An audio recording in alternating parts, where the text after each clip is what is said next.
Good evening सबैलाई। मैले आज यो चलचित्र हेरिसकेपछि जुन बेलामा मैले छायाङ्कन गरेको थिएँ त्यो बेलामा चाहिँ नि यतिको चलचित्र बन्छ भन्ने चाहिँ नि मैले खासै अनुमान लगाउन सकेका थिइनँ। र यो चलचित्रमा अभिनय गर्ने उद्देश्यले म अमेरिका गए पनि होइन। म अमेरिका आफ्नै प्रायोजनमा गएको हो। म आफ्नै कामकाजमा आफ्नै दिदीबहिनीहरूलाई भेट्ने क्रममा गएको थिएँ र संयोगवश जुन ठाउँमा हाम्रो प्रयास श्याम छेत्री बस्छ ओहायोको कोलम्बसमा, त्यहाँ मेरो बहिनी पनि बस्छ। अनि मेरो बहिनीलाई भेटघाट गर्नुको लागि म गएको थिएँ। अनि श्यामजीले थाहा पाउनुभयो, सम्पर्क गर्नुभयो, अनि हाम्रो भेटघाट भयो। त्यसपछि उहाँले मलाई आफ्नो प्रोजेक्टको बारेमा भन्नुभयो र जुन प्रोजेक्टको बारेमा जब मैले सुने र जुन साह्रै प्यासनेटली उहाँले चाहिँ नि आफ्नो कथावस्तु, आफ्नो योजना, आफ्नो भएको कलाकारिताको बारेमा भन्नुभयो, त्यसपश्चात चाहिँ नि मलाई उहाँसँग हातेमालो गर्न चाहिँ नि मन लाग्यो।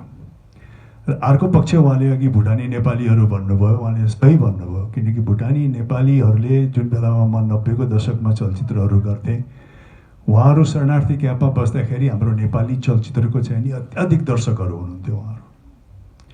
र त्यो सम्झना र त्यो आत्मीयता पनि थियो उहाँहरूको समुदायसँग। र जब उहाँले चाहिँ एकदमै मनदेखि आफ्नो कलाकारिता गर्ने इच्छा अमेरिकामा भए तापनि र यो प्रोजेक्ट फिल्ममा जुन हिसाबले चाहिँ नि उहाँले आत्मसातका साथ चाहिँ नि अगाडि बढ्नु भएको थियो, त्यो सबै सुनिसकेपछि मैले ठिकै छ म गरिदिन्छु भनेर मैले गरेँ।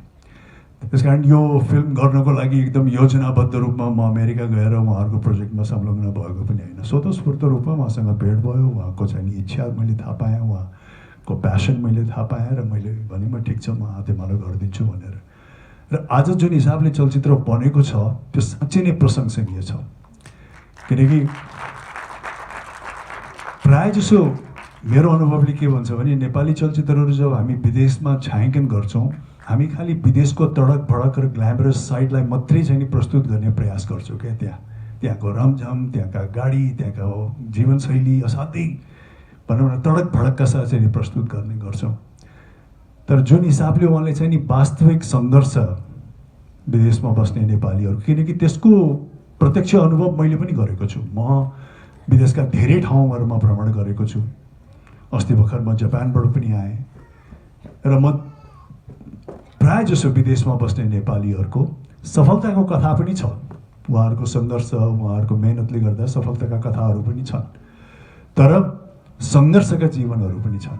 र प्रायः नेपालमा बस्ने मान्छेहरूलाई के भ्रम हुन्छ भने विदेशमा एकचोटि ल्यान्ड गरिसकेपछि त जीवन चाहिँ नि फुलै फुल जस्तो हुन्छ भन्ने किसिमको पनि भ्रम छ। तर त्यो वास्तविकता होइन।